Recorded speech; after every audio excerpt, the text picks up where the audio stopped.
Hey, gorgeous! Welcome to the Business Mindset Podcast with Holly Wharton, which combines powerful strategies on how to upgrade your business mindset, along with practical business tips to grow your business. This podcast features solo shows with Holly and also interviews with inspiring women entrepreneurs from around the world. Thank you so much for joining us today. And now, here's your host, Holly Wharton. Hello and welcome to the Business Mindset Podcast, episode 193. This is your host, Holly Wharton. I'm here with today's special guest, Amanda C. Watts. Amanda is known as the Freedompreneur and has been in business for 9 years. She specializes in helping coaches, creatives, and wellness practitioners to get more clients, money, and freedom. Welcome, Amanda. Hi, thanks ever so much for having me. I'm super excited to talk to you today. So let's get started by talking a little bit about your business background and your business journey and how you got to where you are today, because it sounds like you started at a major turning point in your life. You started with nothing but 2 children and leaving a toxic relationship. So tell us more about that. Okay, so in 2009, as you say, I left a very toxic relationship. I was living up in the Lake District at the time. I'd moved there. I was there for just under a year.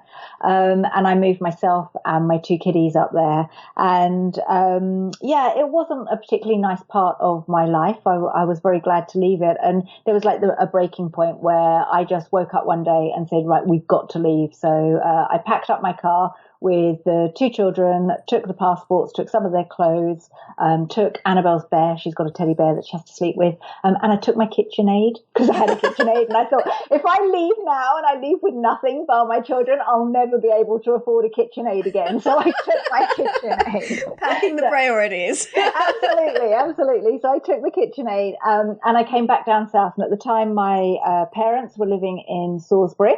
Mm-hmm. So I moved down to Salisbury and basically I ended up on housing benefit and then had to make some decisions. It's like, do I go and get a day job, which would take me away from my children who were 5 and 8 at the time?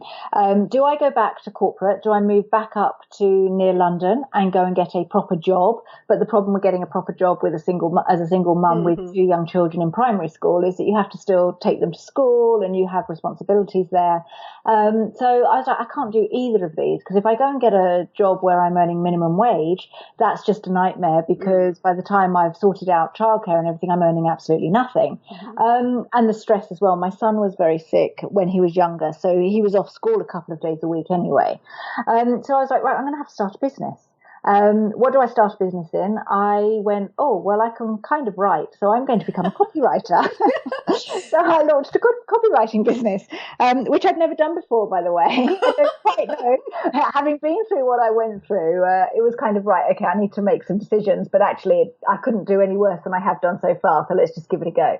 So I became a copywriter. I had a website. I did a contra for a website, so I wrote somebody else's website and they designed my website for me. Mm-hmm. And I went out there and I went onto LinkedIn, which was just starting, connected with a few web designers to say, are you looking for copywriters for your clients? Got a couple of clients through that. It was amazing. One of them, actually, my first proper client came from locally to here in Caterham, actually, which was one of the reasons why we moved back up here. But just by reaching out to people, I got a couple of clients and went, right, okay, so I'm definitely going to run my own business, and then struggled for 3 years. It was horrendous. Struggled to be visible. I would go to networking events, but all I would do was spend £10 on breakfast or £10 on lunch. I was networking with people who weren't my ideal clients and certainly didn't want to invest in me. So I wasn't sure on who my ideal clients were either at that point. So it was just wasting lots of time. So I kind of then woke up one day and went, I need to learn how to do this properly. So then invested a lot of money and a lot of time learning how to build a business properly, and then realized actually I was building it around something that wasn't my expertise. So went back to what I was very good at, which when I was in the corporate world was marketing and sales. So yes, which is really interesting. And I missed that when I said I'm going to start a business. I didn't think to do it in something I'd done before. Well, do you know what? I think so many of us, well, I've never had a corporate job, so I can't speak for myself, but I think so many women that I've spoken to who have had that corporate professional life, when they start their own business, it's like they go through a period where they kind of want to cut off everything that they've done before and do something completely new, because they don't realize they can just take the skills that they have and do something beautiful and something that gives them freedom with it rather than just kind of doing the same thing. So yeah, I think right. We don't see the wood for the trees almost. yes. You know? It's like I must do something completely new, like unlike anything I've done before. I want to start my life again, so I'm going to make it as difficult as I can. Yeah, exactly. So would you say that was a tipping point for you when you not only learned about how to build a business properly, but realized what your zone of genius was and started working in it? Absolutely. So it was kind of that moment when I went, oh, I couldn't see the wood for the trees. And actually what I have got all my experience in is something that I'm picking up really easily now. So I learned about marketing. And when I was learning about marketing, I used to organize exhibitions, which is no different from where I say to people, go out and get speaking gigs, really, because you're standing in front of a room full of people. But I used to work in the exhibition world, and that was a nightmare. Nowadays, it's not as popular nowadays. So that's not something I wanted to promote or work in. But I knew that there were a lot of things that I'd learned that I could then use nowadays, but there was a lot of things like social media marketing. And even, I didn't even know what a sales funnel was when I started. So I had to learn about how to take my clients on a journey. And when I learned about that, I realized, oh my gosh, I could talk about this for hours. I love it. So I was naturally good at it. I had some experience in it. I really, really enjoyed it. And people started to pay me for it when I asked them to, rather than give it away for free, which is what I was doing a lot of the time. Well, I think that's such a common thing, is to not value our skills and our zone of genius because it comes so easily to us. It's like, how would anyone pay me for this? It's just common sense. Yeah, that's right. And I get that a lot with my clients now. And they're like, well, yeah, but I'll only charge £50 for it. And it's like, no, you know so much more than them. For you, it seems simple, but for them, they really need you. And the value you provide is so much more than the value you put on yourself. Yes, definitely. So once you realized what your zone of genius was and that you had experience in it, how did your business change from there? Did it just kind of skyrocket? What went on for you? Oh, so it actually skyrocketed, but it wasn't the end result, by the way. Okay. So what happened was, and I am a big believer in working in a niche. Yes. So having a niche is essential. So once I started learning about this and realized the key to actually having success is having a niche, that's the first place to start. I chose restaurants. I looked at the exhibitions I used to work on, and I worked on the restaurant show and Organics, which was an organic food exhibition. So my experience was with the restaurant trade. So I went, so what I need to do is help restaurants with marketing. But grew my business to 6 figures very quickly because all my marketing was very much about speaking their language, understanding their pains. It was very easy for me to put together websites and write blogs and do all of that. And it took something like 7 months for that to happen. It was really, really fast. But at the end of it, what I realized was that restaurants came to me when they were really stuck and they were at the end of their business cycle. It had got so bad that they needed help. But the problem was that it had got so bad, probably because their service wasn't great, their food wasn't great, lots of in-house stuff that no matter how much marketing I taught them, it didn't change their business. So I wasn't getting the results for my clients because they weren't doing what they needed to do, combined with what I was doing. They'd implement being the visible and raising their profile, but it was the wrong profile they were raising. And they were still 50 on TripAdvisor, even though lots more people were commenting on it. Does that make sense? Yeah, it absolutely does. And so how did your business evolve from there? So I pivoted, that lovely word, pivot. And before that, actually, just so that people understand my journey a little bit, I was working with a restaurant down in Salisbury, just outside Salisbury, actually. And it was a restaurant called The Wheat Sheaf. It was a gastropub. And that's where I met my husband now. So he was one of my clients. And then just as I was pivoting out of the restaurants, we got married. So that was great. But I then went, well, who do I enjoy helping? And I went back to being a generalist for a while to find my feet. And what then I started to do was naturally attract people who were business coaches, marketing coaches, web designers. I was working with a lot of people who were attracted by my personality, but also may have had huge experience with regards to their skills and talents, but didn't also understand modern marketing. I found that a lot of the people that were coming to me were those in their 40s and hadn't learned about social media at the time and hadn't learned about the sales funnels and how modern marketing worked. So I naturally attracted coaches and consultants and health and wellness people. And then I went, well, actually, this is my niche. My niche has chosen me because they're the people that A, get the results, and B, I enjoy working with. And I think that's interesting because I think for a lot of people, it does take quite some time to find your natural niche or the niche of people that you work well with and you can help get results the best. But so many people feel pressured as soon as they do the coaching training or whatever it is that they do to pick a niche right off the bat. And people can be so resistant to it because it's like they feel they have to pick one niche that's going to last their entire lives. Yeah, and that's the thing. It doesn't last your entire life. No. And when I talk about pivoting, and this is something that is so key, that you can pivot at any point. Mm-hmm. You can decide to change your business at any point. So you need to build your profile. And that's why I'm such a big believer of building your profile, your personal profile, because as long as you build your personal profile, you will be well known and you will build your contacts and you will attract opportunities. And you can pivot your offering. So you can say, I have a product for restaurants. I have a product for coaches, but you don't have to pivot what your expertise is. You can be the expert at branding and marketing, but you can help different people with that. And that's the bit that you pivot, not what your service is. I would say choose your niche through a service and then pivot your offering. Pivot the person that you help. Does that make sense? Yeah, that makes absolute sense. Absolute sense. So we're here today to talk about how to become a niche celebrity. Yeah. So I think that's kind of everyone's dream, to be the celebrity in your field of expertise. So how can someone make that happen? Because I think so many people see the big name business celebrities and think, wow, I want to be like them. But it can be a long journey to get to that point. Yeah. How do you do it? How do you accelerate that process? Okay, so actually, they need someone like you to start with who works on mindset. Yes.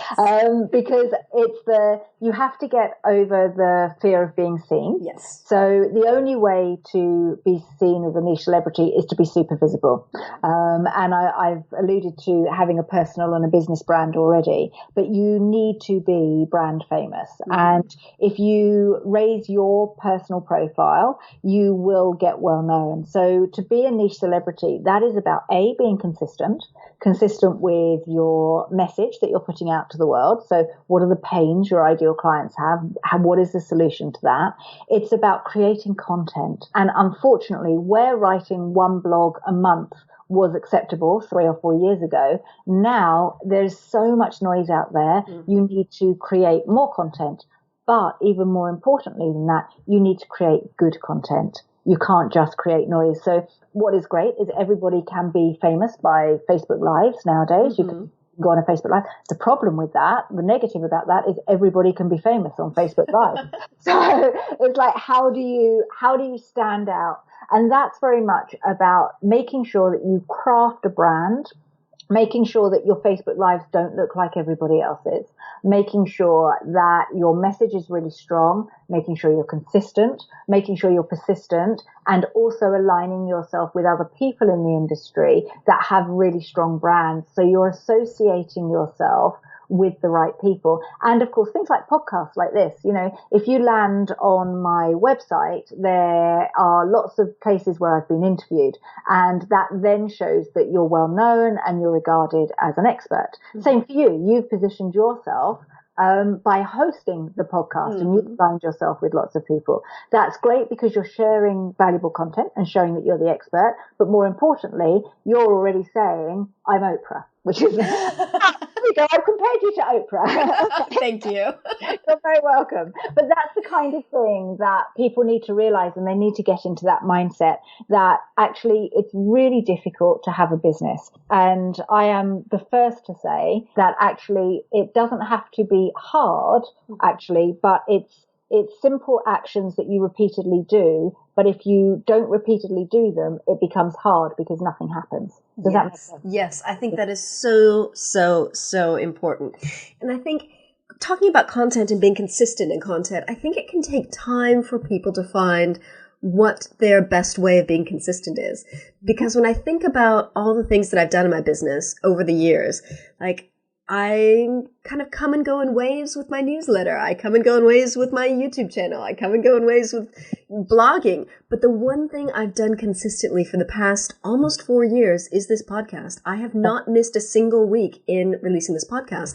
And that's because I love it. It's easy for me. It's fun. So it's about finding what works for you in terms of content and not just copying someone else.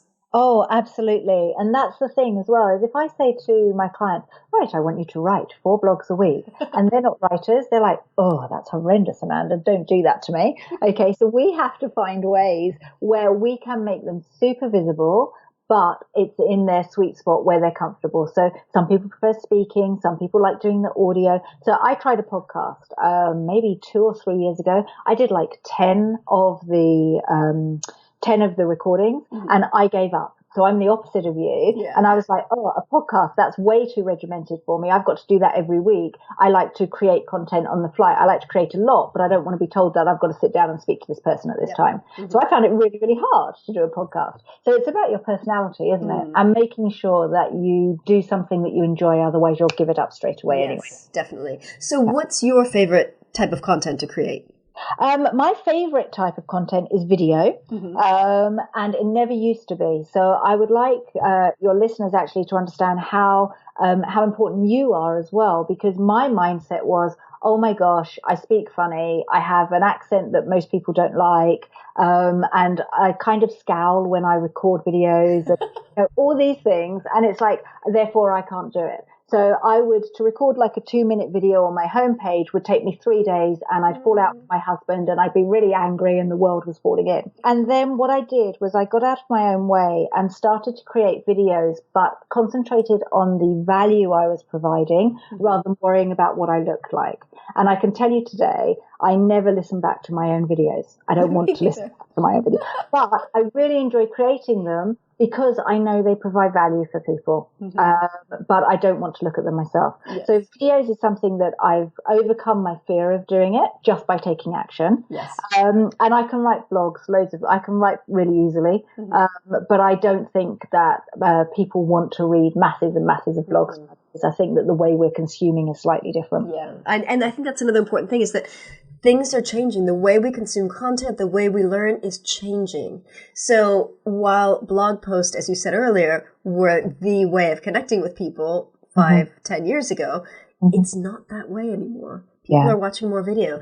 And I think another important point is the content you create doesn't necessarily have to be the same as the type of content you consume, because I love videos. I find that videos are really powerful. I get a lot of clients through videos, but I hate watching videos. I will never watch someone else's video. I would so much rather learn by reading than by listening to someone. Yeah.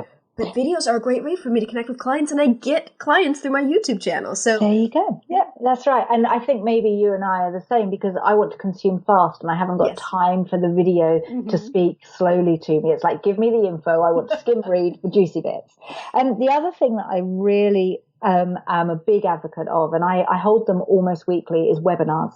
So webinars are absolutely key to position yourself in the industry. They're a great list builder. So every week I add another 100 odd people to my list just by saying I'm holding a webinar on branding. I'm holding a webinar on how to grow a business. All these different things. And I get new people onto my list every week, and I'm positioning myself as an expert without having to leave my house. It's like a speaking gig on steroids. Yes.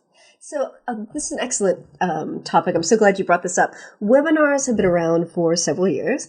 And again, that's the kind of thing that's kind of changed over time. And when I say time, I mean the last 5 years. I think things have changed greatly in terms of the technology that we use to do webinars and what our style is when we deliver webinars. If you're doing a webinar every week and you're getting 100 plus people on your list every week, that means that you're drawing new people into your community. How are you promoting these webinars? How are you getting the word out there to draw these new people into your community? So I actually do it organically. We have yet to make Facebook advertising work, which is why I don't teach Facebook advertising, because we have yet to make it work. But we do it organically. We've got a Facebook group where we nurture our tribe. There's just under 1,000 people in the Facebook group, and that has built up over the past 9 months or so, I would say. And I advertise the webinars in there. I put it on my personal business page, my personal Facebook page and my business page. People share it. So because they know that my webinars are jam-packed full of value. So the selling part of my webinar is like 30 seconds at the end. The rest of the webinar is actually content that I'm creating for my clients to save me having to create 2 lots of content.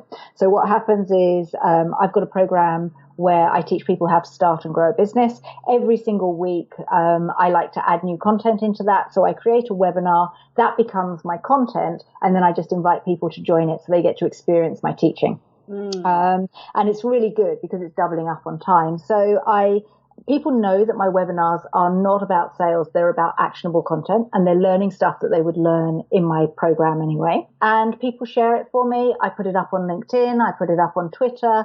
I grow my LinkedIn every week. I grow my Facebook every week. Freedom Tribe is slowly growing, but I'm really picky with about who I let in there because I like it to be the right people in the group. And it's all organic. And the reason why I get so many people sign up to my webinars is because I now have a reputation of it's going to be good value content, and she's not going to pitch me for 90 minutes. Yes. Okay. So this is an excellent point. You've had such great success with organic growth. And I think that's another kind of thing that people strive for. How long do you think it took you to build that trust with people and build that reputation so that you made organic growth easy? I would say it's taken me 3 years to build my reputation. But with regards to the webinars, we only started doing those in November of last year. And it didn't take long. Once someone had come to 2 or 3 of them, they're like, she's not selling me anything really. She's inviting me at the end to take things further, but she's not giving me the great big sell. She's not stretching my pain and making me feel horrible at the end of it. She's giving me stuff that I can actually go and grow my business with. So this quickly spread like wildfire. Amanda's webinars are worthwhile attending, and it's like, thank you, Amanda, for the webinar, and they put a link up saying thank you to me, and then other people are like, oh, can you remind me when you've got your next one? And that's all it is providing huge value and having an initial tribe that know, like, and trust me, so my clients, and then they just spread the word for me. And now I hold one, and after 4 days, I've got 100 people signed up for it. Maybe 50 or 60 people will turn up live, and the rest will watch it on replay. But it works. It really works. And it's all about value. Yes. So you asked me about how to become a niche celebrity, provide huge value consistently, and be known for your expertise, I would say. Excellent. And I think one thing that a lot of people are afraid of is giving too much away for free. And then you train people that you give so much for free because you're giving so much value, and they'll never buy from you. So what would you say to people who have that fear? I know for a fact, if you come to 4 webinars and you are in pain and I can help you overcome that pain, you'll then buy from me. I've measured it. So it's 4 webinars and then they buy. If they're in the right part. So if the time is right and the pain is right, and they feel affinity with me, they feel that I'm their person, and that's how I've grown it. So I just know, consistently do it, give away huge value, because the biggest thing that people are scared of nowadays is that it's all, using the term, it's all fur coat and no knickers. So everybody's saying this is how you do it, and they buy a program and actually it doesn't go deep enough.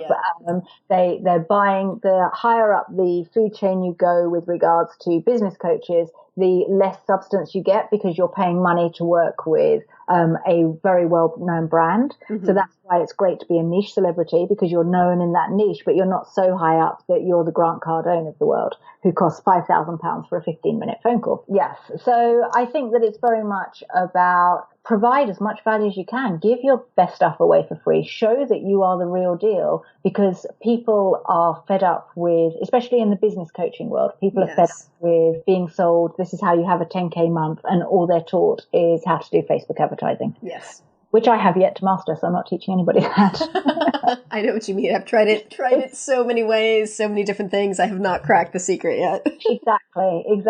I think you have to have millions to crack that secret. So, Amanda, how can our listeners learn more about you, and how can they work with you? What's the best place to start? So the best way is to download my book for free off my website. Again, it's about providing value to people. If you're at the beginning of your journey, then read my book, which is Escape. And it's basically the guide to leaving your day job and starting a business. In it, it tells you clearly the steps that you need to take, from trying to find your niche through to branding yourself, how to create your first product, how to do your marketing. All of that is in there. And if you read my book and followed it step by step, you could create a successful business. So that's the free way. The other thing on my website, amandacwatts.com, there are webinars that you can join. So there is, Matthew actually is just today putting up a list of all the events on my website. So join the events, come to my webinars, come and learn. And that would be the best way for people to get involved. If they feel some kind of way that I can help them, then they can reach out. And I have a select number of one-on-one clients. And I also have a 90 Days to Freedom program, which is my online group program. Excellent. And Amanda, do you have any women business mentors? Are there any women entrepreneurs who inspire you? Yes, actually, I do. I actually, no, let me just say, my coach is a man, but he's Australian, so he's super, super chilled. Really love him. A gentleman called Taki Moore. I've been working with him for nearly a year now. He's absolutely amazing. Women mentors, I really, really like a lady called Lindsay Boyd. And she is a branding expert. She runs a PR agency called Synergy PR. And I love watching her. She's got a young family. She's very successful. I think she started being an entrepreneur when she was 18 years old. She's built big, big businesses and done very, very well from that. She's not just built a business through selling business coaching. And I have a lot of respect for her.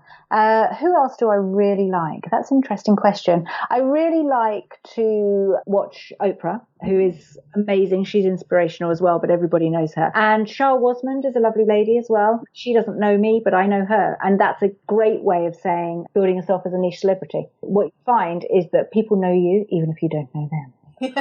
Exactly. Yeah. So, Amanda, where can people find you online? They can find me everywhere because that's very important. But the best way is website is amandacwatts.com. I have a Facebook group where I would love to invite people who are very passionate about changing the world and making a difference in this world. I'd love to invite them into the group, which is the Freedom Tribe. And you can find me on Twitter and LinkedIn, Amanda C. Watts. Excellent. And what's your favorite social network right now? LinkedIn. I love LinkedIn. Oh, tell me more, because I used to love LinkedIn. Now I don't so much. And I find that a lot of women in kind of the industry that we're in really hate LinkedIn. So tell me about why you love it so much. I love it because nobody else is on there.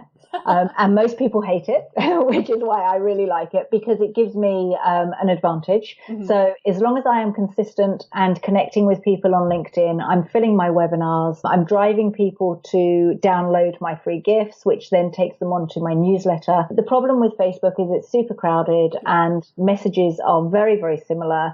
Facebook chooses who they show you to. Twitter, unfortunately, I still love it and I still post on it, but is dying a death, I think. People aren't so engaged. And Instagram will be my second. So it will go LinkedIn, Instagram, and then Facebook. But Facebook is flooded, in my opinion. Yeah, I think a lot of people are on Facebook. And I think that's really interesting what you say about LinkedIn not being so saturated with people. I have one friend who's not in our coaching industry. She's more of a tech person, but she gets 100% of her clients from LinkedIn. So it's definitely powerful if you know how to use it. It's brilliant. If people can just stop worrying about the fact that they might not like it and it's a bit formal, it will change your business if you go at it with a strategy. It really will.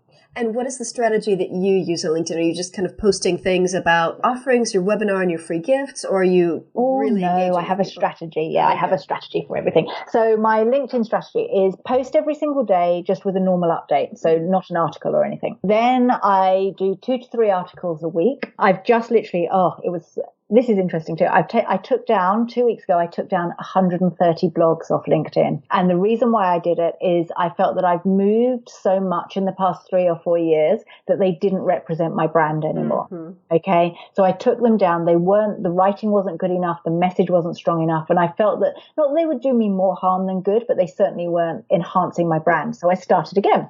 So now I think I've got something like 13 blogs that I've written in the past 3 weeks. So I blog 2 to 3 times a week on LinkedIn. LinkedIn. I post every single day with what I call a brand boost tip of the day. And then I make sure that I connect with 50 people every single day, add them to my list, send them a message saying great to connect. And then my next thing is let's jump on a call and see how we can support each other. And it's all about the conversations. Oh, I love that. You have a very clear plan into how you use LinkedIn. And I think that's what a lot of people lack. They just kind of go on it, they connect with people, and they're like, oh, it's not very exciting. So they leave. Strategy is key. It's a very difficult word to say, but strategy is key. It makes my tongue fat. But it is. It's really important. If you approach these things with a strategy, you will get results if you are consistent. And I was actually making a list of all my clients that have done really well, and they've been consistent for 6 to 18 months. Every week blogging, every week connecting with people, every week doing videos, every week with their message, every week being visible. They haven't had a break, and they now have a flood of clients coming to them. But it didn't happen in 2 weeks. It happened in 6 to 18 months. Yes. And I think that is, again, so important that you're very clear on just how consistent you need to be. Because a lot of people give up. Yeah, that's right. I've done it. I do sometimes. But, for 3 weeks, a couple of weeks ago, for 3 weeks, I went quite quiet. I wasn't very well, so I had to take some time off. And it affected me. There's people are like, Amanda, we miss you. Where are you? If I'd made it much longer, they would have forgotten about me. Yep. So, yeah, it's interesting. Well, thank you so much for joining us today and sharing your very specific and very useful and helpful tips. You're very welcome, honey. Thanks for having me. Thank you. And thank you for listening. And remember to visit hollywharton.com/193 for the show notes on this episode. Thank you. Thanks so much for listening to the Business Mindset Podcast with your host, Holly Wharton. You can find more information about today's episode, including links for topics that were discussed at hollywharton.com. And if you enjoyed this episode, please remember to head over to iTunes and leave a quick review of this podcast. It just takes a minute. Thank you.